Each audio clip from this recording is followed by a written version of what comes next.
আমি তো আর সিদ্ধান্ত নেওয়ার মালিক না, সিদ্ধান্ত তো আসলে সরকার নেবে। আমি সরকারের সংশ্লিষ্ট কর্তৃপক্ষের কাছে ইনশাআল্লাহ পৌঁছে দিব আপনাদের দাবি। শাহেক আমি মোহাম্মদ মনিরুজ্জামান, সৌদি প্রবাসী একজন রেমিটেন্স যোদ্ধা।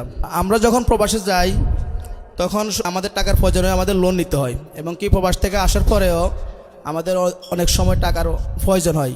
ওই সময় আমরা দেখা গেছে যে প্রবাসী ব্যাংকের দ্বারস্থ হয়। প্রবাসী ব্যাংক আমাদেরকে সামান্য টাকা লোন দেয়, তার বিনিময়ে ওনারা সুদ নিয়ে নেয়। আপনার মাধ্যমে আমরা সরকারের কাছে অনুরোধ জানাবো যে আমাদের জন্য এই সুদটা যেন না নেই আমাদের থেকে, কারণ আমরা এখানে হারামের মধ্যে জড়ে যেতেছি, এবং কি আমাদের লোনগুলো পরিশোধ করতে একটু কষ্ট হয়। তো আপনার মাধ্যমে যেন সরকারের কাছে আমরা অনুরোধ যেন এটা যেন আমাদের থেকে না নেই। মাশাআল্লাহ।